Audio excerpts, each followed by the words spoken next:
Magandang araw, Ideal FM Radio, to all the sponsors, headed by Sir Arvin Calma and Ma'am Darlene Navarro, and of course, to all of the viewers. Ngayon, akin namang ibabahagi ang talambuhay ng Ideal FM Radio. 2018, panahon ng pandemya. Panahon na kung saan ay tumumal ang gigs at halos di na makalabas ang mga miyembro ng musika dahil sa lockdown. Dahil sa pagkahilig ni Ma'am Darlene na manood ng livestream, ay nanonood siya ng livestream ni DJ Eds, o mas kilala bilang si Edmar Vicente, at talaga namang nasiyahan nito at naaliw. Dito na nagsimulang buuin ang Ideal FM Radio.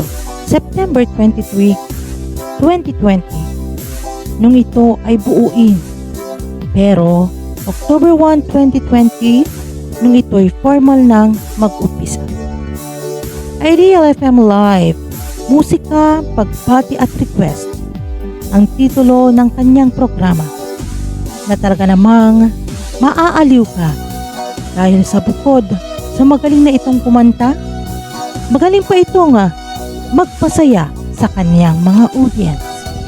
Sulit na sulit talaga kapag ikay nanood dahil kung ikay papalarin ay meron ka pang papremyo, lalo na kung ikaw ang matawagan at may chance na maglaro sa pera o kahon.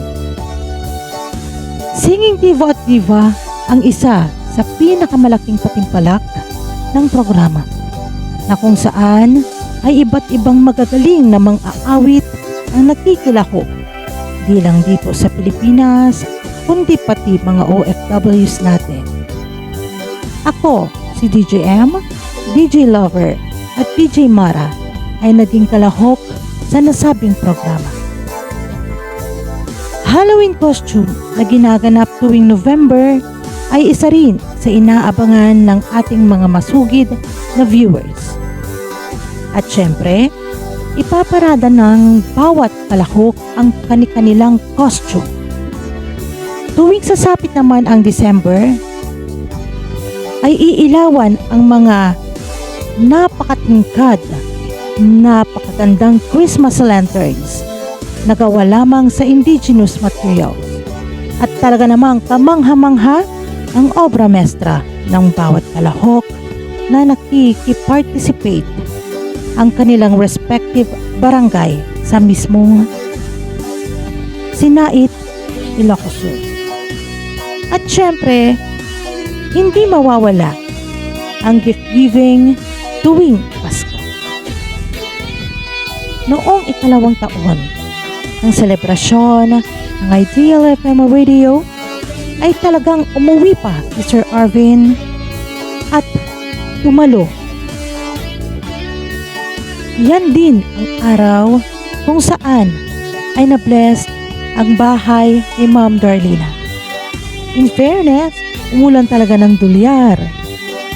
Part din ng programa ang pagbibigay ng regalo sa mga selected na residente sa Sinait, Ilocos Sur. For the first time din na nagmi-meet kami personally, na nagmi-meet kami ng team classmates at other avid viewers ng Ideal FM Radio. And of course, for the first time na makita ko si Sir Arvin na sumasayaw at talaga namang wala kang panama. Talagang ang galing niyang sumayaw. Napaka-memorable talaga ng celebration ng second year anniversary ng Ideal FM Radio. Isang linggong pag-ibig without S-challenge to DJs and viewers ang ikinasa ni Sir Arvin na talaga namang ikinatuwa ng mga viewers. Naaliw ka na, nagka-premyo ka pa. Last year ay talagang pinakamatindi dahil sa Ipon Challenge na ikinasa ni Bossing Arvin Calma, na kung sino ang makakakumpleto ng attendance from January to November 30, 2023 ay paniguradong tumataginting na 10,000 pesos ang premyo.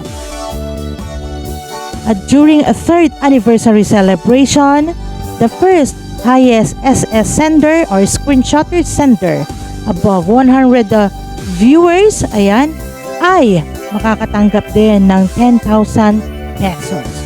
Pero dahil sa mainit na diskusyon ay minabuting dinivide na lang ni Sir Arvin ang prize at ginawang dalawang viewer or dalawang SS sender ang nakatanggap ng tig 5,000 pesos each. Valentine's celebration, Mother's Day, Father's Day, birthday celebration of sponsors, anniversary celebration of Sir Arvin and Mom Darlina, Halloween and Christmas celebration. Also, death anniversary celebration ay hindi nawawala taon-taon. Dito, nasusubok talaga ang lawak ng kaisipan ng mga viewers na nagjo-join sa ating banner contest. Pero may mga instances pa rin na nahihilo ang ating mga contenders or mga banner centers. Dahil instead na death anniversary celebration ay nagiging birthday celebration. At instead na anniversary celebration ay nagiging wedding celebration. At syempre, ang birthday celebration ni Ma'am Leonarda na talagang kailangan talaga namin pumunta doon sa Lawag to celebrate her birthday together with her family and of course the Ideal FM viewers and DJs. Isa sa pinaka-goal ng programa ay ang tumulong sa mga taong lubos na nangangailangan. Marami nang natulungan ang ating programa at talagang di na ito mabilang. Ngunit dahil din sa pagiging matulungin nila ay marami na din ang mga taong nangungulit at karamihan ay di naman avid viewer ng Ideal FM radio at hindi din sila mga follower. Wala namang kaso yon, but kapag nabigyan na kasi ay bigla silang maglalaho. Tapos magpaparamdam lang ulit pag may kailangan na naman. Pero kahit ganun pa man ay hinahayaan na lang ng ating boss at tinatawanan na lamang ito. Atin namang kilalanin ang mga taong nagbigay saya at aliw sa ating programa mula sa umpisa hanggang sa kasalukuyan. Si Edmar Vicente o mas kilala sa tawag na DJ Eds, DJ Chinito, ang pinakaunang host ng Ideal FM Radio at siya ang creator ng ating live streaming kasama si DJ Verse. Dahil sa kanya ay nakilala ang Ideal na natatangi nitong character at tinawag na Kulaaw, Iti Pangaldaw. Aside sa solo program niya, ay meron pang Ideal Live Band kasama sila Myra Dangsil, Sharon Nilar, Clark, at may mga time din na nakakasama niya si Ate Riza, Meng Tubon, at si JR. Si Luz Clarita Savelia Rapon or mas kilala as Elsie, ang pinakaunang singer ng Ideal Live Band. Siya rin ang original singer ng kinakanta naming Time. Kilalang kilala siya dito sa Ilocania at sa Smil World dahil sa husay niya sa pag-awit at champion sa halos saan mang larangan ng kompetisyon. Si DJ Marjorie Mararak o mas kilala bilang si DJ Mara ay isa rin sa mga sinaunang singer ng Ideal Live Band. Nakalauna ay naging solo live streamer na rin. She is a soft-spoken person pero may mala Broadway na boses. Fitz Ventura, ay isa sa pinakaunang avid viewer ng Ideal at miyembro ng Team Classmates, ang pinakaunang grupo ng Ideal FM Radio. Noong second year anniversary celebration ng Ideal ay nag-perform sila kasama ang kanyang kapatid na si Beth Garcia. At nakitaan ito ni Sir Arvin ng potensyal at kakayanan sa pag-awit. Kaya't binigyan niya ito ng slot na maging part ng live streaming.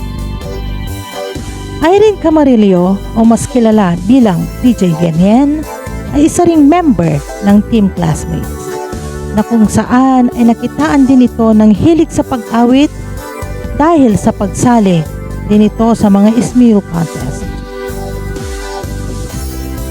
Neil Kenneth Corospe or mas kilala bilang si Papa P ang nag-umpisa din bilang singer ng live band. Dahil siya ay makwela at talaga namang abot hanggang Mount Everest ang taas ng boses, ay nabigyan din ng slot for solo live streaming. Pero may mga pagkakataon na nakakasama sila ni Clark at ni Beth. The Guapitos na kinakabilangan ng Yogi Brothers with Kurt Pastrana. From their name itself, talaga namang mga guwapito sila. Pero minsan sa kanilang live ay di na tumitingin. Naiilang ata sa kagwapuhan nila at minsan nagiging peryahan na dahil sa kadaldalan ni J.R. Yagi na opposite din ng kanyang kapatid. Alvin Toledo. Siya ay nakilala dahil sa pag-guest sa live ni Fitz at Beth. At talaga namang Bon Jovi ang dating ng kanyang boses dahil sa taas at husky nito. Ann Foronda o mas kilala bilang DJ Ann. All-in-one na to kasi aside from being a professional singer, talaga namang full package na siya. She is a total performer. And dahil sa kanya, lumabas ang mga endearment na auntie at uncle. Kasi yon ang tawag niya sa kanyang mga viewers. Diba, Auntie Ann? Irene Miraveles, isa sa mga pinakaunang avid viewers ng Ideal FM Radio. At talaga namang matyagang nanonood kahit di niya naiintindihan ang dialect naming mga Ilocano. Dahil sa pagtawag niya ng Poge, Sir Poge, kay Sir Arvin ay unti-unti siyang nakilala. At every time na nakikita siya sa live streaming ay Poge na rin ang tawag sa kanya. Hanggang kalaunay nabigyan na rin siya ng slot sa Ideal dahil sa pagiging entertainer niya at nakikita ang dedikasyon sa kanya.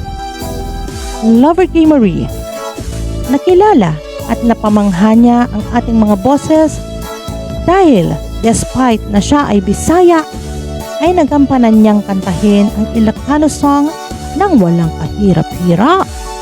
DJ Lover, naiintindihan mo ba yung kinanta mo? At dahil nga magkakilala pala sila, ay nag-merge na sila.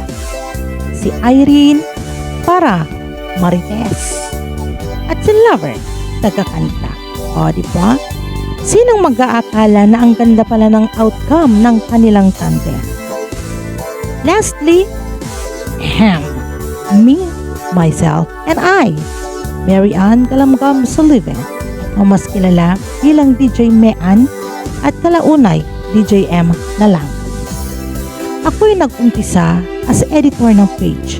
Beginner na editor lang dahil may idea naman ako kung paano gawin at dahil sa tulong din ni DJ Mara, kaya mas na-enhance ako. From simple editor lang hanggang naging part na ako ng admin. Kaya since 2021, naging part na ako ng Ideal FM Radio. Pero, behind cam nga lang.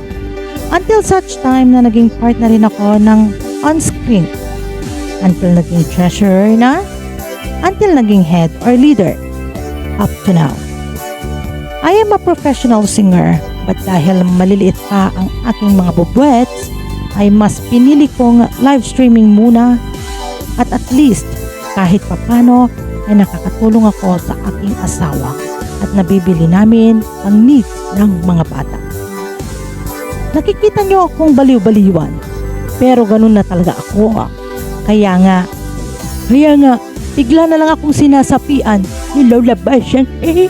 Lahat ng to ay nagagawa ko dahil sa pagmamahal ko sa inyo at pagmamahal ko sa aking trabaho. Sa loob ng 4 na taon na tayo'y magkasama, ay marami na tayong napagdaanan. Dahil sa mundo ng live streaming, ay halo-halong klase ng tao ang ating nakikilala. Mga taong makikilala natin, nakalaunay magiging kaibigan, malapit na kaibigan, at magiging kaibigan pa, at ituturing tayong pamilya. Yun nga lang, sadyang mapaglaro din ang tadhana dahil kung kailan mo naramdaman na pamilya mo na sila, ay saka namang may di inaasahang pagbabago. Narason sa mga di pagkakaunawaan, di pagkakaintindihan, pagkakasiraan, at pag-aaway-away na nagdudulot din ng malaking epekto di lamang sa mga minamahal na viewers kundi pati na rin sa buong programa at lalong-lalo na sa sarili natin. Tama nga yung sabi ni Boss na walang forever. Kaya huwag masyadong umasa kasi masasaktan ka lang. Charot! Marami mang pagsubok ang ating naranasan, pangbabash, pang-aalipusta ng mga taong minsan na rin natulungan ng programa ay nananatiling tahimik at kalmado ang ating management.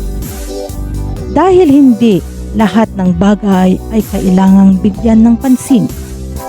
Sa mga di kanais-nais na kaganapan ng Ideal FM Radio ay marami pa rin ang naniniwala at nagmamahal sa atin. Kumbaga sa Baguio, gaano man ito kalakas at makapaminsala, ay mananatili itong matatag at nakatayo. Kung ito man ay mabuwag, ay siguradong babangon at babangon ito muli para ipagpatuloy ang layunin na tumulong sa mga ka-ideal natin na higit na nangangailangan at ang makapagbigay saya at ngiti sa labi ng bawat isa. Lalong-lalo na sa mga ka-ideal natin na nasa ibang bansa na sa panonood ng live streaming, sila'y ating napapasaya. Ako, na mas kilala nyo sa pangalang DJM, ay habang buhay at tatanaw ng utang na loob sa lahat ng sponsors ng Ideal FM Radio, lalong-lalo na kay Sir Arvin at kay Ma'am Darlina. Nakilala ako sa live streaming world dahil sa Ideal. At I also consider myself as part of the Lucky Chosen Charity dahil sa tulong na naibibigay sa akin. Ako'y simpleng may bahay lamang pero dahil sa binigay sa aking oportunidad na maging parte ng programa ay nakatulong ako sa aking pamilya. At natulungan ko ang aking asawa sa mga pangailangan ng aming mga anak. Napakalaking responsibilidad ang nakasalalay sa akin dahil ako ang namamahala sa programa. And I'm so thankful na ako'y pinagkatiwalaan ni Sir Arvin at Ma'am Darlina. Ang pagiging leader ng live stream is not just a leader as what others people think. I am also questioned, criticized, and bashed based on my ways on handling people around me. But despite of that, I remain calm and on dealing with it and stand for what I know is right. To my fellow DJs, most of the time, we can't control unnecessary situations, especially bashing, but I know and I believe that they can handle all of it. To all our avid viewers, thank you so much for being with us for 4 consecutive years. May mga umaalis man pero may mga dumarating. Parang buhay din natin, may umaalis, may dumarating. At lahat ng yan ay nagbibigay sa atin ng memories. Memories to be treasured to the rest of our life and memories to that teaches us a lesson to the better and wise. Dahil bawat tao ay may purpose kung bakit sila dumarating sa ating buhay. Muli, maraming salamat po sa lahat ng ating sponsors, sa lahat ng ating mga avid crew. Mula noon hanggang ngayon, kayo ang rason kung bakit patuloy pa rin kaming nandito na nagpapasaya sa inyo. At sana ay suportahan nyo pa rin kami sa mga susunod pang buwan at taon para sama-sama tayong magdamayan sa lungkot man o saya, sa hirap man o ginhawa, maging inspirasyon at ma-inspire ng ating kapwa-tao. Agbyag, Ideal FM Radio, Ray Ray Au Iti Inaldaw Aldaw, Happy 4th Anniversary!